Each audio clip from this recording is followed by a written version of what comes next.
everyone, Queenie here, and today we're back with some more Magical Diary. It's been a hot while since I did it, so I decided to get back into it. So let's just let's go into the magical world of wizards and witches. And yes. Is there going to be another exam next week before the Christmas break? I don't think so. We just had one. But it's the end of the semester. Shouldn't there be a final? How do we get our grades? Ha! That's the good thing about magic school. No grades. If you're still here and the professors aren't breathing demerits down your back, you're doing fine. Anyway, I need to set my schedule for the week. Alright, so our stress is a little bit up, so we're gonna go ahead and sleep in on Friday. We are going to work on our black magic, our red magic, our blue magic, and our green magic. Yep. Fail? Ah, success. Nice. Open. Unlocks and opens doors or other objects that are designed to open and close. Oh, sweet. Aw, yeah, boy. We are called together in the gym, and I wonder if Virginia was wrong about there not being any more exams. Good morning, my sprites. As you know, the winter solstice is fast approaching. At the end of next week, many of you will be leaving us for the Christmas holiday. But before that, we have much to celebrate. If you will each please come up here and reach into this bowl for a piece of paper, that name will tell you who your secret Santa for. It will be your job to find a gift for that person which you think suits them. Keep your name secret until after the gifts are delivered next week. I make my way to the stage and draw a name. I will be Santa for Virginia Donson. I wonder if Professor Potsdam is playing fair with these selections. Oh well. Yeah, boy. Darkness completely removes visibility in the caster's location. Two new spells! And communicate with a willing subject in a nearby location. Ooh. Dang it.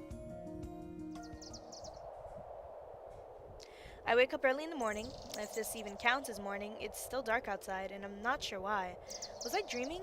Was there a sound? Was there a reason I needed to get up? And then I remember the date.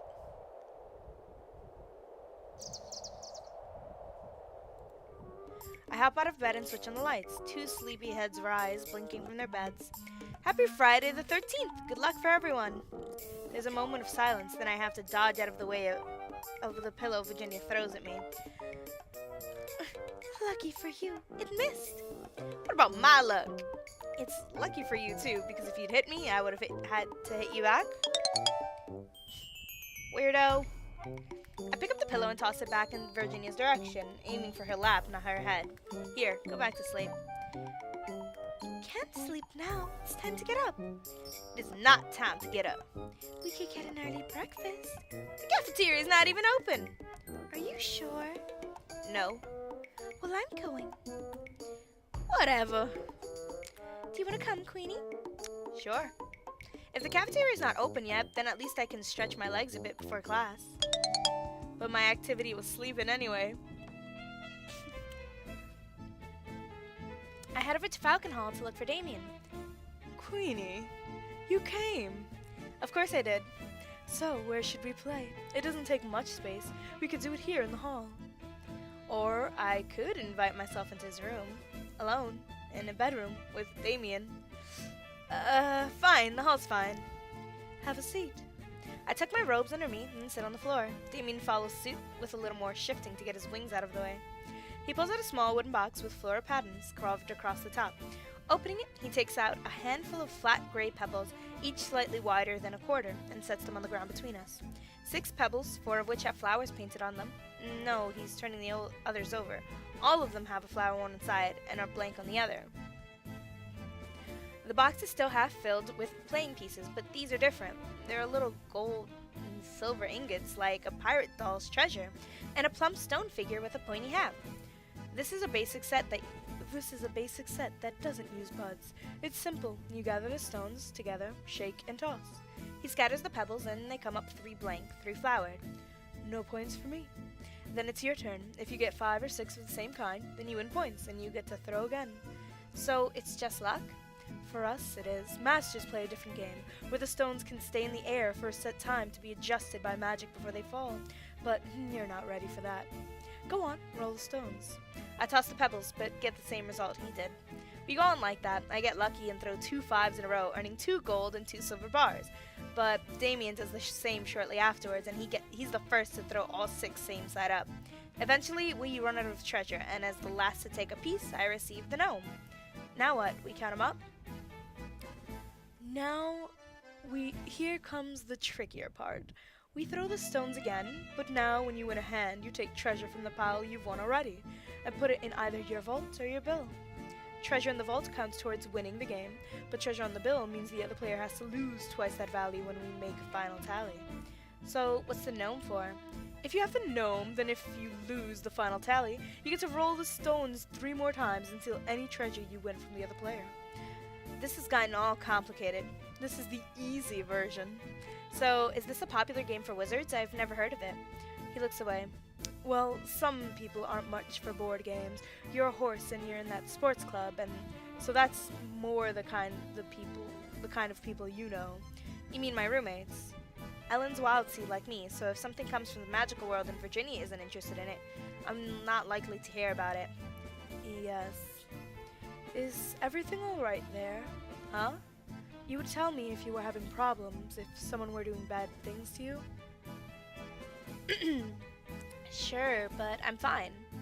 We play for a while, engrossed in the click of stones against the floor. It's nice to just hang out with someone. Ellen gets up early on Saturday morning and returns after the mail and allowances are delivered. I have bad news.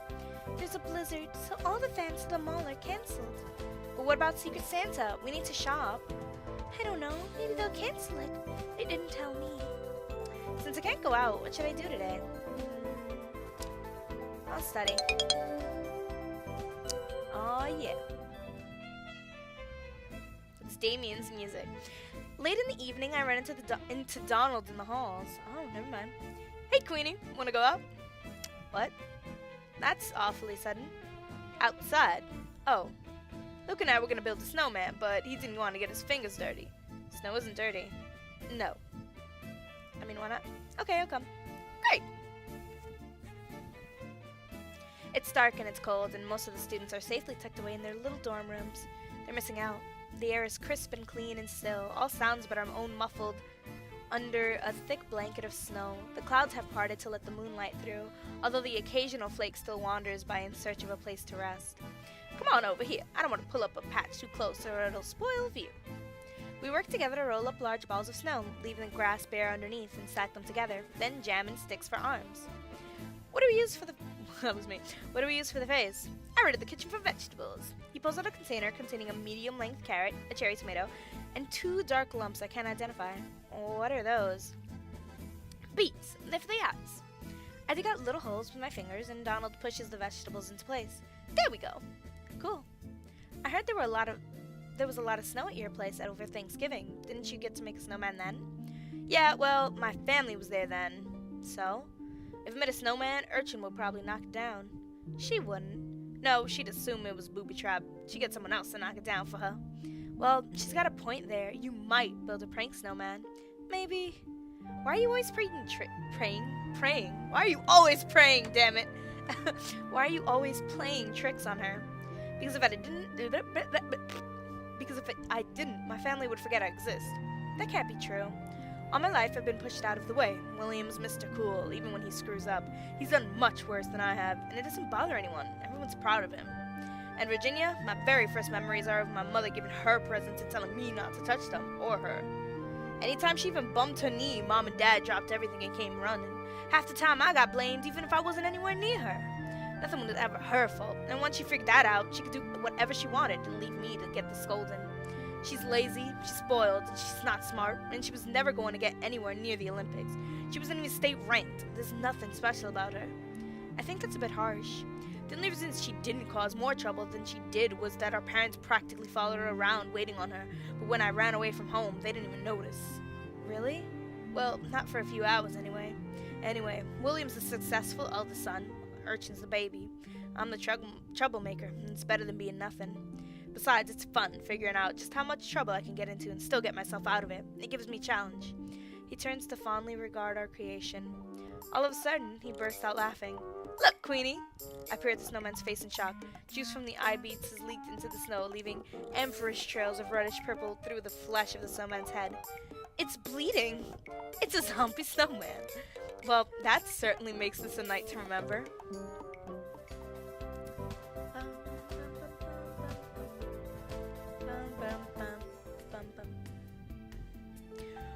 Hail, choirs of angels! Choirs? I suppose it's seasonally appropriate, but still.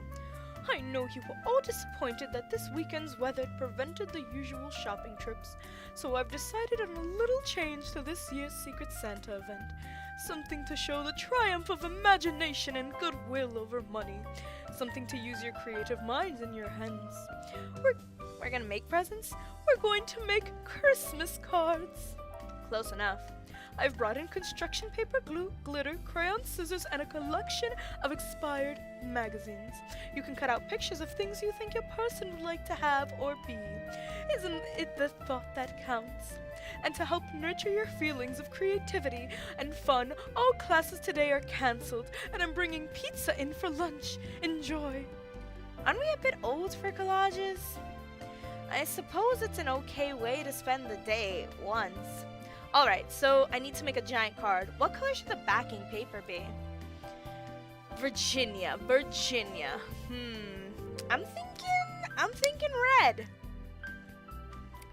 Red is a Christmassy color after all. Then comes the question of what to decorate it with. It's for Virginia, so it ought to have stuff with like sports and things of that nature. So I'm thinking maybe rock stars or warriors. I'm gonna go rock stars. Everyone wants to be a rock star, right? Big hair, fancy costumes, and the world at your feet. Alright, so I cut that there and put some glue here and sprinkle the glitter there. And half of it ends up on my robe, of course, but that's okay. There's nothing wrong with being sparkly. This is sort of fun. All around me, the gym is filled with witches and wizards busily cutting and pasting. There's going to be such a mess later to clean up. I wonder which of them is making something for me. Once all the cards have been made and the pizza's cleared away, it's time to deliver our creations. I find Virginia and hand her my card. Merry Christmas! She looks at the card and her face falls. What's the matter? Nothing, thanks. Then Ellen approaches me with a card. I knew Potsdam rigged the draw somehow. Merry Christmas. It's a library? It's a chamber of secrets. Books and scrolls and magic and everything that we need to learn because we're Wild Seed. Thanks.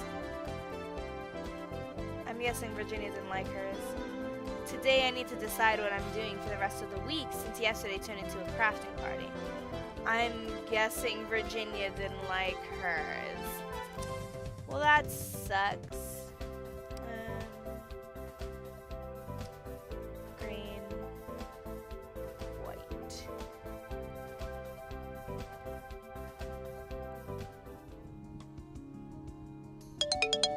Oh yeah. A sharp blow to the target causes focus damage.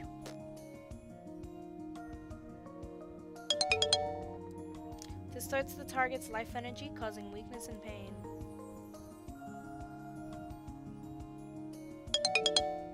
Oh yeah.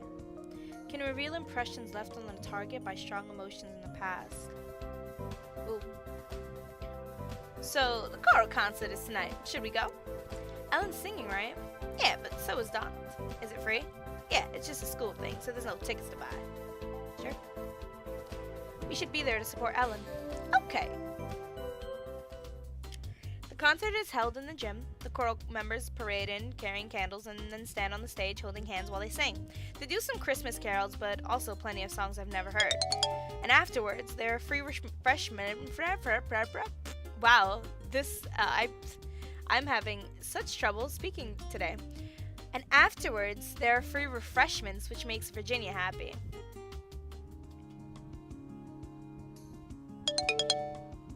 I work out.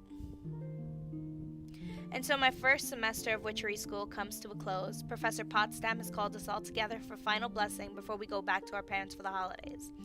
Hello, my young students. The tradition of Christmas is one of giving and sharing. Most of you who are returning to your homes will be exchanging gifts and spending time with friends and family. But while you are gone, do not forget who you are. Do not forget all that you share with your brothers and sisters in magic. I have a special gift for you. A tingle of magic sweeps over us, leaving no visible change in its path. Think of those that you care about. Think of a person who matters to you. If the person who you choose is thinking of you as well, you will feel that connection, that affection being shared. I'll leave you to your thoughts. Think of someone I care about. Damien. Damien's face springs into my mind. I can't help thinking about him. And I don't know what I was expecting, but crazy as it sounds, I can feel him smiling at me. Of all the people in his life, I'm the one he's thinking about. I know it. Professor Potsdam climbs back onto the stage and claps her hands. Have a happy Christmas, everyone. We'll see you in 2 weeks. Ew, ew, ew, ew, ew.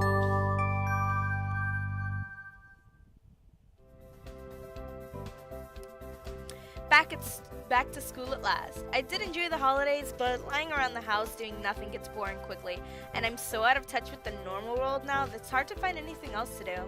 I miss my friends here, and I'm looking forward to seeing them again. Hey, Queenie. Welcome back. Hi, guys. How was your holiday? Fine. It was great. Look, I brought back tons of stuff. She points to her bed, which is stacked with candy boxes and tubes of store-bought cookies. That should last me a week, right? Ellen sighs. What? Nothing. Come on, what? It's not fair. What's not fair? She eats nothing but bags of junk and sugar, and she's skinny as a twig.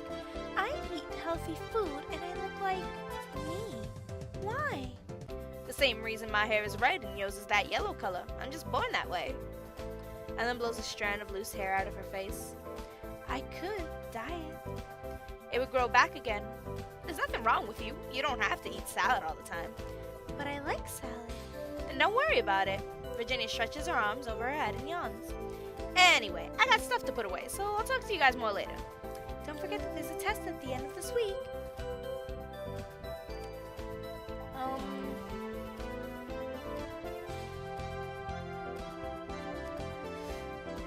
Lord. We're gonna go blue.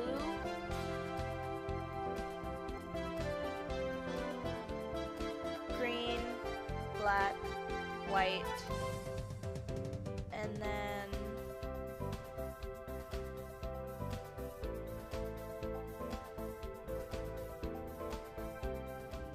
I didn't know I could use the keypad and stuff.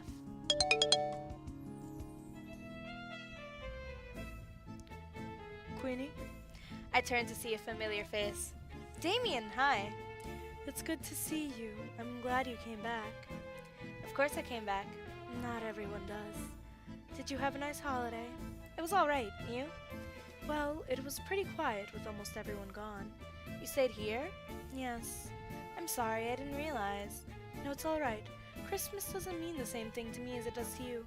It's your holiday, your time with your family. You should enjoy it. What about your family? What family? I'd rather not talk about that. Sorry.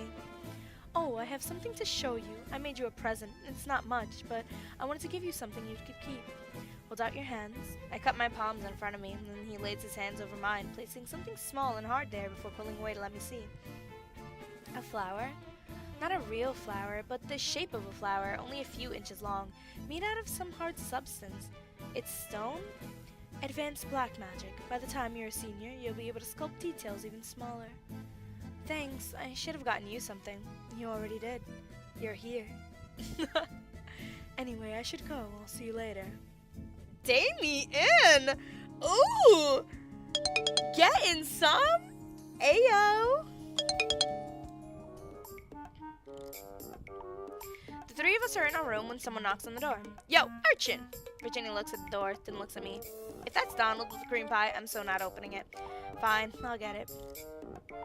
Yes? Hey, Queenie. Is my sister in there? Yeah, she's there. What's up? Logan's doing this thing, and he asked me and Luke to round people up for it. What sort of thing? He's got an idea of how people can make money. He's gonna run some bingo games, so the more people join, the more you could win. Bingo? That's right. Are you in? It's $5 to enter. I'm not playing any game you're running. I'm not running it. Logan is. I'm not sure that's an improvement. Fine. No money for you then, Queenie. I mean, sure. Sure, I'll play. Great. Head over to Falcon Hall. I'll be there in just a few. I mean, why not? Shortly after arriving in Falcon Hall, I see a familiar shock of blue hair. Hey, Luke. Ah, sorry, Logan. His only response to my slip is to smile and toss his head, his hair fluffing out and resettling. So, have you come to play my game?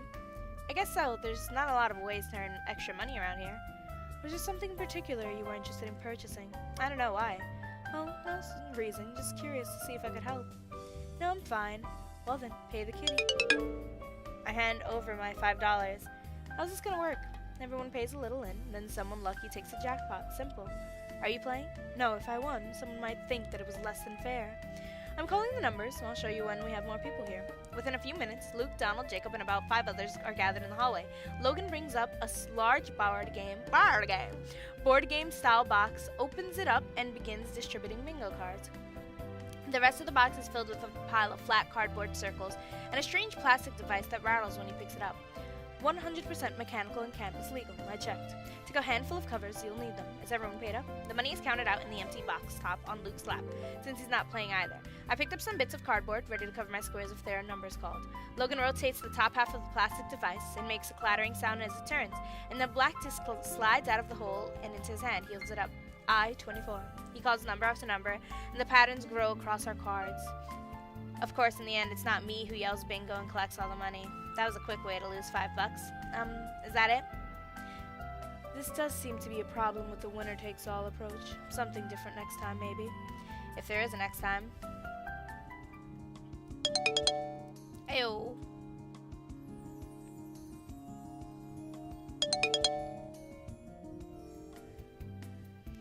Test.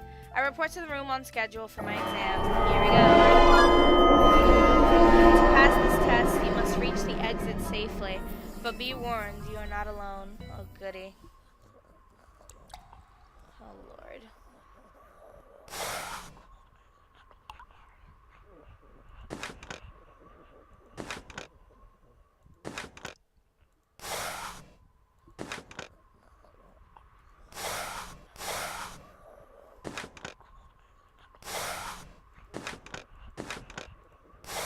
The noises are just so... Oh, God, Jesus. Oh my goodness.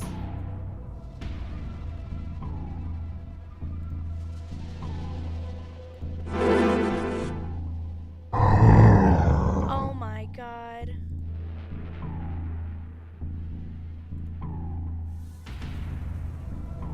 Oh my God.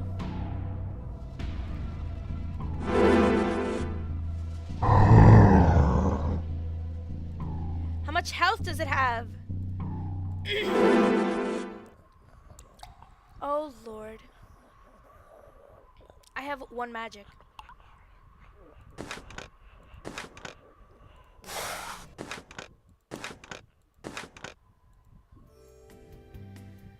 I climb the stairs and emerge from the dungeon, blinking into sunlight.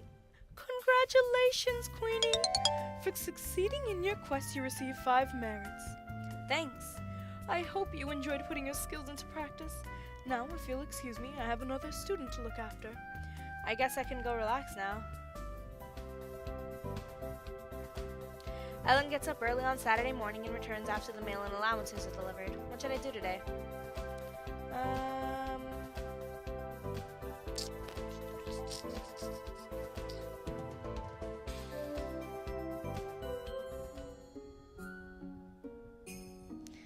The library is fairly quiet, but familiar faces are still present. Looking for studying with Minnie. Minnie tries to help me with my blue magic, but she seems a little distracted.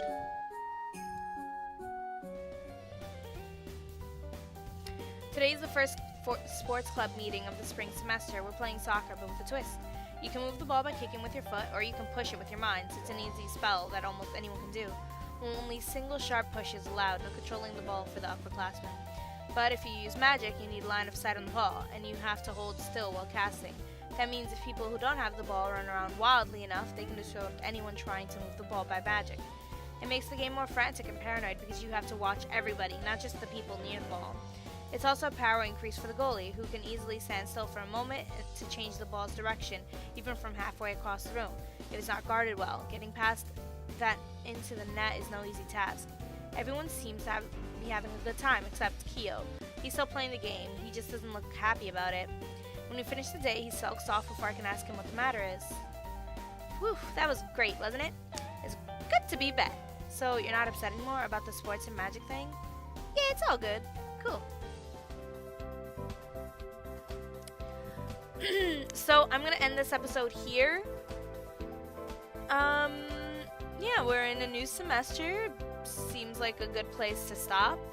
But yeah, no, thank you guys so much for watching. I sincerely appreciate it, and I'll see you in the next one. Yeah, so bye.